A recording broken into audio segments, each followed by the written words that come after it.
kembali lagi dengan Po Carla, podcast Mekar dan Ulam. Nah, kali ini Po bersama seorang penyanyi dan juga berkarir di PNM loh. Penasaran kan? Langsung aja, nyok kita nonton Po Carla, nyok. Halo Kak Fitri. Halo. Gimana kabarnya nih Mbak? Alhamdulillah baik. Alhamdulillah. Udah berapa lama Mbak jadi AO? 4 bulan. 4 bulan. Awal mulanya kenapa tuh ketertarikan menjadi AO? Awalnya direkomendasiin sama temen sih. Oh, dari teman. Iya. Waktu itu kan nanya-nanya loker juga, kan temen duluan masuk di sini. Terus waktu itu juga lagi butuh kerjaan, akhirnya nyoba ngelamar, terima. Keterima ya, alhamdulillah. Jadi sampai sekarang udah 4 bulan ya Mbak Iya, ya? 4 bulan. Oke, boleh nggak sih Mbak ceritain kayak kelebihan sama menjadi AO ini selama 4 bulan ini apa sih yang Mbak rasain? Iya, yang awalnya keuangan kurang, jadi lebih merasa tercukupi kan kami cewek kan ya, banyak kebutuhan, jadi ya lumayan lah bisa menambah-nambah Iya, uang apalagi jajan. perempuan ya, Iya.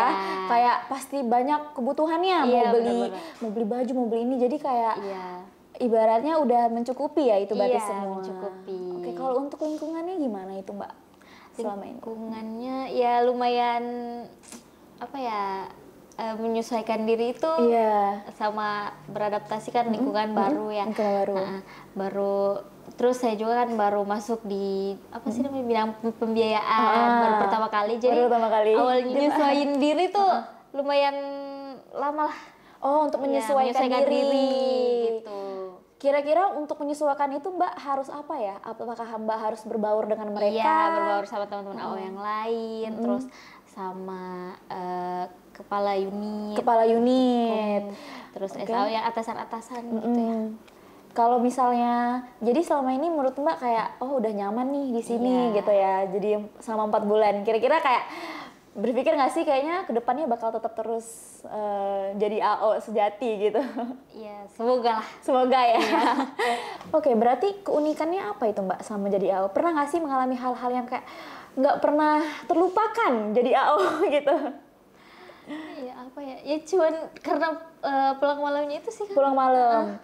Pernah ngalami hal yang kayak apa nggak sih Mbak, misalnya mau ke rumah nasabah bannya bocor atau nasabahnya nggak pernah ada gitu, terus gimana? Pernah waktu kan kami itu Kak, rute ya?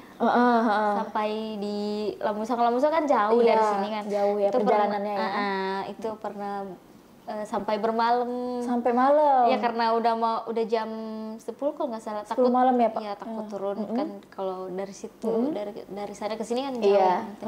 Kalau nggak salah 42 kilo, jadi ya bermalam di situ. Malam di situ. Itu yang nggak pernah terlupakan ya pengalaman itu ya? Iya, padahal masih 4 bulan loh jadi AO. Oke, mungkin boleh nggak Mbak, kita kayak pengen tahu sih strategi biar deket sama nasabah itu gimana ya Mbak? Ya kalau ibu-ibu kan itu karakternya beda-beda. Betul. Ada yang baik, ada juga yang nyerocos, cerewet gitu. Iya. Pasti namanya ibu-ibu ya. Ibu-ibu. Pasti ada yang kayak nyerocos terus kerjaannya, terus kita dimarah-marahin. Itu gimana? Apalagi kalau nanyain soal pencairan sekarang belum namanya nggak keluar gitu kan. Nah, jadi ya gitu kayak menyesuaikan diri aja sama ibu-ibu gitu. Kalau ditanya ya jawab seadanya. Kalau ibu-ibunya bercanda, kita juga bercanda. Kalau lagi serius ya serius juga. Jadi pengen dekatnya itu ada nggak sih Mbak beberapa nasabah tuh yang deket gitu sama Mbak? Ada. Itu berarti dekatnya itu apakah memang Mbak yang terlalu baik apa gimana dia jadi deket gitu? Nggak tahu juga, waktu awal-awal nagih di situ sih awalnya enggak juga, tapi lama-lama mungkin karena nasabahnya seneng sama aku ya, mungkin ya, nggak tahu juga. Jadi ya gitu, sekarang kalau aku datang lagi dibercanda-bercandain, nanyain soal angsuran. Iya benar. Terus tapi kalau misalkan angsurannya belum, ya cari mode serius lagi gitu loh. Iya benar. Kalau misalnya dapat nggak enak Mbak, itu gimana cara Mbak untuk menahan diri itu sama nasabah yang rewel gitu? Ya Mbak ya, ikutin aja sih. Gitu. Tahanin diri aja ya, tetap kayak nggak apa-apa, ikhlasin aja. Tapi juga kita bekerja ya Mbak. Oke. Jadi selama menjadi AO Mbak itu pasti setiap orang punya hobi nggak sih Mbak? Itu hobi Mbak itu apa? Selain menjadi AO tuh sukanya apa gitu loh? Nyanyi sih. Nyanyi, keren banget ya. Mungkin denger aku tadi juga udah denger nih Mbak. Mbak itu penyanyi ya? Iya.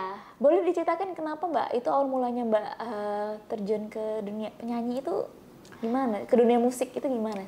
Ya tadinya sih nggak tahu ya kalau ada bakat, tapi itu dari mama sendiri kan. Kalau kalau kami kan turunan ya. Iya, keturunan. Mama juga penyanyi. Terus awalnya itu ditahu aku nyari bakat tuh waktu umur 5 tahun. Nyari bakat 5 tahun? Iya. Itu dari kecil ya Mbak? Iya. Oh, dari kecil-kecil itu udah suka nyanyi atau udah pernah ikut ini? Belum, kalau dari 5 tahun itu cuman taunya ada bakat, tapi cuman ya karaoke di rumah aja. Tapi awal ikut lomba itu waktu SD kelas 6 kalau nggak salah. Tapi bukan nyanyi solo. Itu qasidahan, ngewakilin sekolah gitu. Itu awal banget ikut lomba itu. Jadi Mbak tahu kalau Mbak punya potensi di industri musik ini, apalagi kalau penyanyi, itu gimana? Dari orang-orang kah yang ngomong kayak suaranya bagus gini-gini, atau memang pede aja ini suara aku bagus gimana? Enggak pernah pede sih. Itu dari orang-orang aja yang manggil, yang bilang ini sini bisa nyanyi nih. Jadi aku yang dicari di rumah gitu. Gitu. Jadi mulai dari kelas 5 SD ya Mbak ya, itu umur berapa? Umur 10 kalau nggak salah. Umur 10 tahun. 10 tahun. Pertama kali ikut gimana itu? Maksudnya pertama kali ikut apa? Pernah ikut lomba atau sebagainya macam? Waktu awalnya itu sih kok, tapi qasidahan, bukan nyanyi solo, bukan. Itu qasidahan. Aku yang jadi solisnya.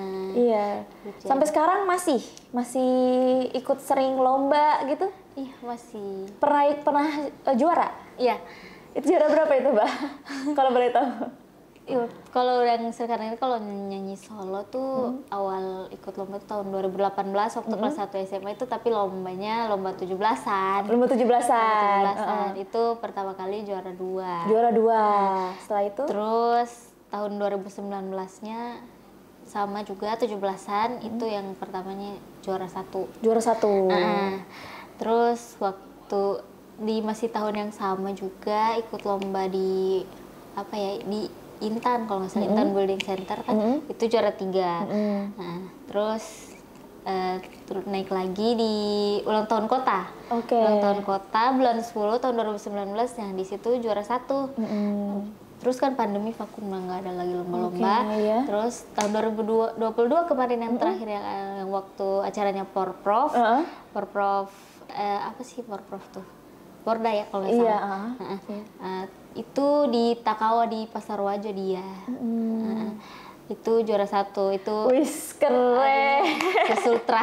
Juara 1 ya. Dengan sebanyaknya audiens yang maksudnya yang ikut banyak pesertanya. Mbak juara 1. Wis, keren. Berarti mulai dari keturunan Mbak jadi kayak punya bakat di situ. Tapi Mbak sebenarnya pengen juga jadi penyanyi? Iya, pengen juga. Pengen juga. Ada keinginan nggak? Kayaknya aku pengen meneruskan ini deh, jadi penyanyi sampai ke depannya. Jadi cita-cita Mbak apa itu? Kalau boleh tahu cita-citanya. Apakah jadi penyanyi se-Indonesia atau gimana? Iya, itu.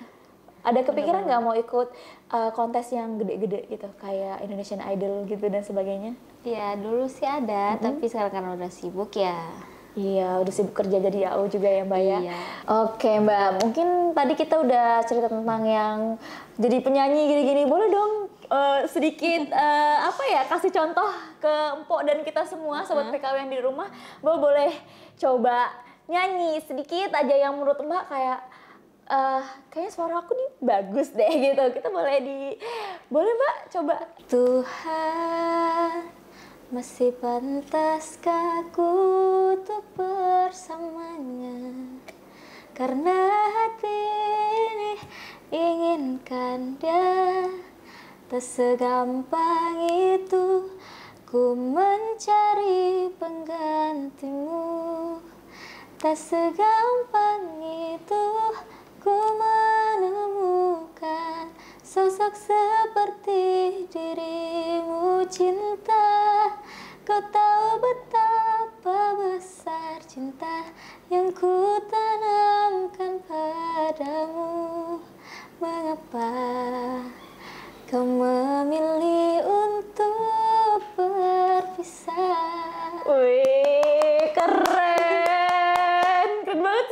Aduh, belajar dari mana sih? Mbak pakai coach nggak sih, pakai guru atau belajar sendiri? Iya. Keren banget Mbak. Cuma suka denger aja sih. Suka dengar. Referensi. Oh, gitu. Tapi sering latihan terus Mbak? Enggak juga, cuman sering denger aja sih. Sering dengar. Genre yang paling Mbak suka itu apa? Ya itu pop, tapi kebanyakan kalau terjunnya sih di dangdut. Di dangdut. Oh, jadi kalau ikut kontes lebih sering ke dangdut? Iya. Oke, keren banget sih Mbak. Wih, tepuk tangan dulu nih. Oke, mungkin Sobat PKU dari tadi ngelihat ya Mbak, yang depan kita ini apa ya? Ini kayaknya produk nasabah ya Mbak ya? Iya. Wow, mungkin karena penasaran kali ya, kita cobain kali ya Mbak ya. Boleh. Mungkin ini ada produk namanya Zakia bawang goreng, itu dari Ibu Titi. Nah, jadi Ibu Titi ini jualan produknya bawang goreng Mbak.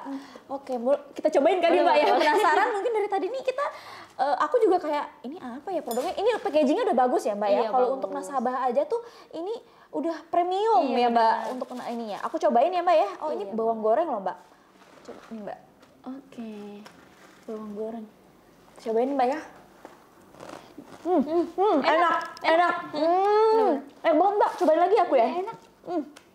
Bukan yang kayak bawang goreng yang kadang-kadang ada yang nggak garing. Iya benar. Ini garing ya Mbak ya. Enak. Terus teksturnya sangat renyah ya Mbak ya, kenyal dan gurih. Iya. Rasanya pun apa ya, rasanya ini rasa-rasa beneran bawang yang habis digoreng terus nggak dikasih apa-apa lagi gitu ya. Enak banget nih, packagingnya aja udah sebagus ini ya Mbak ya. Keren nih. Oke, selanjutnya mungkin di sini ada apa di depan Mbak itu? Ini Anis Coffee Keongkea. Iya, ini kopi Keongkea ya Mbak ya. Ini dari Ibu Amna. Nah, unit Walio. Oke, aku boleh lihat packagingnya juga udah oke ya Mbak ya. Buat dipasarkan di seluruh Indonesia ini udah oke banget nih. Bener. Mungkin di depan kita udah ada yang terseduh kopinya, boleh kita coba yuk Mbak. Oke. Kok jadi penasaran nih Mbak. Wow, enak ya. Kayak bukan kopi yang pahit banget, tapi masih bisa dicoba. Aku tuh pencinta kopi juga Mbak, iya benar. Walaupun nggak kuat ya perut aku, tapi kayak kopi tuh kayaknya nggak afdol kalau nggak minum kopi. Apalagi kalau kita kerja ya Mbak ya, ngantuk terus minum kopi. Enak banget nih, enak. Rasanya aja tuh campur dari manis, terus agak pahit-pahitnya, tapi nggak terlalu pahit, nggak terlalu nyentrek gitu. Enak banget sih Mbak ini. Wah, keren banget ya nasabah di PNM Bau-Bau. Iya. Oke Mbak, mungkin tadi kita udah makan ya, produk nasabah dan kopinya juga enak banget ya Mbak ya. Boleh nggak sih Mbak rekomendasiin makanan yang khas yang enak di Bau-Bau itu apa ya Mbak? Kalau di Bau-Bau tuh yang enak itu ikan parende. Ikan parende itu itu diapain ya Mbak? Itu ikan parende itu ikan berkuah. Oh, berkuah. Terus lebih enak lagi kalau dimakan sama di sini tuh namanya kasuami. Kasuami itu apa itu Mbak? Kasuami itu dari apa ya? Sagu kalau nggak salah. Sagu. Seperti papeda bukan? Bukan. Dari apa? Ubi paling. Ubi. Itu diolah seperti apa itu Mbak? Diolah jadi kayak bentuknya tuh segitiga kayak gini. Kayak apa bentuknya kayak gunung gitu. Oh, padat tapi sagunya bukan yang kayak kental papeda gitu ya. Bukan. Oh, dimakan sama ikan itu. Iya. Ikan itu rasanya apa itu seger-seger asem gitu ya, Mbak. Enak banget ya. Nanti kayaknya Po harus cobain ya, Mbak. Cobain. Oke, mungkin boleh juga Mbak rekomendasiin destinasi yang di Bau-Bau itu, apalagi tadi pas aku lihat ya, Bau-Bau itu surganya wisata ya Mbak, budaya dan sebagainya. Itu boleh kalau tempat wisata di Bau-Bau itu ada Pantai Nirwana. Oh iya, pantai ya.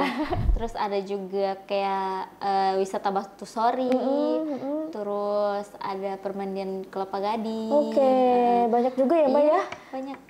Dan ya sejauh ini sih yang aku tahu di situ, tapi banyak juga yang baru buka tapi belum pernah. Tapi emang sebanyak itu ya destinasi di Bau-Bau ini. Wah, mungkin Sobat PKU ini juga penasaran, pengen juga ke Bau-Bau ya Mbak ya. Mungkin referensi dari Mbak tadi itu sangat membantu ya Mbak ya. Oke, mungkin boleh Mbak, aku pengen sedikit cerita sih kalau misalnya tanggung jawab itu dari AO itu biasanya tanggung jawabnya apa itu Mbak? Tanggung jawab ya? Tanggung jawab seorang AO itu diberikan dari ke AO itu apa gitu? Kalau AO itu kan tiap hari ada PKM ya, enggak tiap hari juga sih. Dari Senin sampai kalau kita dari Senin sampai Kamis itu kan PKM ya. Ya tanggung jawabnya itu di uang-uang nasabah itu jangan sampai hilang mungkin. Dijaga dengan baik, terus fraud, jangan fraud juga. Ya. Karena kita kan kerjanya uang ya. Uang itu kan godaannya banyak, jadi tanggung jawab itu yang harus dijaga. Gitu. Benar. Dari tanggung jawab tadi Mbak, Mbak pernah nggak ya misalnya itu menghadapi masa-masa yang sulit gitu, atau misalnya Mbak pernah nggak sih merasa kehilangan harapan gitu? Iya, kalau itu ya pasti ada ya. Pasti ada. Boleh diceritain Mbak? Suatu saat kalau capek itu ada ya, capek sih. Lagi kayak ngerasa terpuruk banget, kayak masalah banyak banget gitu kan. Apalagi kalau misalkan ngadapin apa nasabah kabur gitu, terus dikejar PKM juga, kejar PAN. Itu kan capek banget ya. Kalau gitu sih aku minta motivasinya sama keluarga ya. Sama keluarga. Karena nggak ada lagi siapa lagi yang mau ngasih kita motivasi ya Mbak ya. Mbak pernah nggak sih kayak pernah mengalami kayak putus harapan, putus asa, itu saat apa itu selain kerjaan? Bisa jadi tentang keluarga, itu gimana? Itu waktu waktu apa ya, waktu ibu meninggal sih. Waktu ibu meninggal. Itu gimana tuh Mbak? Campur aduk nggak perasaannya? Apalagi seorang ibu ya, kayak apa ya namanya itu, ibu tuh kayak sosok yang menurut aku sangat apa ya, jadi motivasi kita juga ya Mbak ya. Kalau misalnya kita sedih juga kita bilangnya ke mereka gitu ya. Kalau misalnya kita juga mengalami apa, diri kita ini kayaknya capek aku gini terus, pasti kita selalu cerita ke ibu kita. Jadi itu waktu itu gimana perasaannya? Ya, aku kan emang dari kecil waktu gede kan dekatnya sama ibu ya. Jadi waktu nggak apa-apa, aku juga sedih jadinya. Mbak, waktu ibu pergi tuh kayak ngerasa terpukul. Oh iya. Karena aku kan bungsu ya. Iya sama aku juga bungsu. Terus mama juga kan apa ya?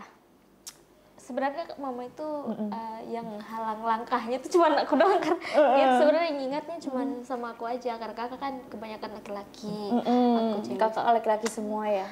Ada cewek tapi kan udah kakak pertama udah berkeluarga. Betul, udah berkeluarga. Jadi Mbak yang kayak masih sendiri gitu. Tinggal aku aja. Gitu. Jadi waktu pergi juga mungkin dia rasanya kayak mungkin apa ya, rasanya mungkin sebenarnya belum mau ninggalin dunia, tapi udah takdir ya. Bener. Jadi, kayak kita nggak ada yang tahu umur itu kapan Mbak gitu. Bisa jadi kita masih muda juga udah dipanggil gitu ya Mbak ya. Itu kenapa kalau boleh tahu Mbak, almarhum ibu Mbak? Di hipertensi. Oh sakit. Iya, darah tinggi. Darah tinggi, kalau orang darah tinggi kan nggak boleh banyak pikiran. Kita kan orang tua, kita nggak tahu pikiran orang tua ya. Biasa aja dia. Biasa aja kita taunya tuh orang tua tenang. Ternyata selama ini dia pikirannya banyak ya Mbak ya. Kita kan anak-anak nggak tahu ya. Nggak tahu. Itu udah berapa lama Mbak? Kalau hipertensi awal ya darah tinggi itu waktu aku kelas 4 SD kalau nggak salah. 4 SD. Selama udah lama ya ternyata Mbak. Selama berapa tahun itu dia ngejaga banget. Itu tahunya itu kapan itu Mbak kena penyakit itu? Iya, waktu aku kelas 4 SD itu. Oh, jadi kelas 4 SD Mbak sudah tahu penyakit ibu Mbak itu apa? Iya, tapi dulu kan masih kecil nggak tahu kalau ibu hipertensi. Iya, benar. Taunya sakit kepala biasa sakit aja. Kepala. Boleh Mbak ada nggak sih yang boleh disampaikan sama ibu Mbak gitu? Ada nggak ya yang kayak pengen Mbak sampaikan tapi Mbak tuh belum kesampaian ngomongnya gitu loh, kayak kok ibu cepat ini sih Bu, aku itu belum bisa yang begini-begini, aku tuh pengen ibu pengen ibu lihat aku tuh jadi aku tuh udah sukses loh Bu gitu kan, ternyata ibu tuh secepat ini. Kayak ada nggak ya yang Mbak pengen sampaikan ke ibu Mbak tercinta? Sebenarnya kalau buat mama tenang-tenang di sana, apa ya, jangan khawatirin aku di sini, udah insya Allah udah bisa kuat ngadepin kerasian teman dunia. Ya walaupun kalau dibilang apa ya, ikhlas gak ikhlas, harus ikhlas sih, karena buat mama juga bakal di sana. Apa ya, sebenarnya belum bisa sih kalau tanpa mama. Belum bisa. Masih belum bisa ya. Sekarang masih berusaha ya, Masih Mbak ya. berusaha, tapi insya Allah bisa. Percaya aja sama aku. Mudah-mudahan aku gak usah terlalu khawatir, jangan sampai kan jadi beban lagi di sana, gak usah khawatir gitu. Insya Allah doa selalu aku sertain buat mama, ternyata di sana Al-Fatihah selalu. Mama itu apa ya, ibu terbaik ya. Ibu terbaik, iya. Ini keren banget sih Mbak Fitri, masih bisa sekuat ini gitu ya. Berarti Mbak dari 5 bersaudara Mbak, 5 bersaudara ya Mbak ya, Mbak paling kecil. Berarti sekarang ini Mbak menjadi sosok yang sosok tulang punggung keluarga berarti. Gimana itu perasaannya Mbak? Kalau dari aku sih itu sebenarnya kayak ngerasa gak terima aja sama keadaan gitu. Iya, kayak kok aku gini ya. Kenapa ya? Seharusnya maksudnya kayak aku apa ya? Harusnya masih diperhatiin. Jadi harus yang memerhatikan. Iya, betul. Harus itu namanya proses dewasa ya Mbak ya. Harus apa, ngertiin perasaan orang, lebih ngertiin perasaan orang tua. Sekarang kan lebih ngertiin perasaan bapak daripada perasaan sendiri. Pokoknya nggak boleh egois. Pokoknya itu semuanya aku sih cuman ya buat bapak aja sih. Benar. Jadi sekarang fokusnya udah keluarga sama bapak. Ya. Berarti mau nggak mau aku tetap harus tetap harus kerja mau sampai kapanpun. Padahal kita yang di umur sekarang tuh masih butuh butuh dituntun. Iya benar. Masih butuh belajar ya Mbak ya. Tapi ya namanya keadaan kita nggak ada yang tahu. Jadi kita harus tetap harus terpaksa mau nggak mau ya Mbak ya. Aku harus seperti ini gitu ya Mbak. Oke, boleh Mbak kasih tahu juga apa sih yang membuat Mbak Fitri ini menjadi sosok yang kuat gitu? Kalau buat aku sih ya itu karena kalau kerja capek, kalau udah lihat muka bapak jadi semangat lagi. Apalagi kan jadi aku, itu menjadi motivasi. Jadi motivasi. Apalagi aku kan kalau pulang kadang apalagi kalau pulang cepat atau pulang kan biasa pulang lama ya. Benar. Sekali pulang cepat itu kan bapak biasa ngebercandain, tumben pulang cepat gitu. Jadi kayak itu jadi semangat kita juga ya, bisa tersenyum gitu. Lagi. Cuman itu aja sih, bercandaan dari orang tua yang bikin kuat. Iya benar. Boleh juga Mbak harapan ke diri sendiri, Mbak tuh pengennya seperti apa? Kalau harapan ya cuman pengen berhasil aja sih. Berhasil, sukses. Biar kalau saat ini kan kalau mama udah nggak bisa ngelihat ya. Iya ngelihat ya. Bisa pasti cuma bisa dari iya. atas, nggak bisa nikmatin aja. Iya, jadi saat ini ya harapan cuma bisa berhasil sukses biar bapak bisa ngelihat, bisa menikmatin hasil kerja keras aku. Biar di semasa hidupnya cuman pengen bahagiain bapak aja sih. Pengen bahagiain ya, mau nggak mau aku harus bahagiain papa ya Mbak ya. Tinggal bapak yang aku punya yang kan. punya yang jadi tujuan hidupnya Mbak ya. Tinggal bapak aja sih. Pokoknya harus bisa ngelihat, ngenikmatin dan ngerasain kerja keras. Tetap dijalanin.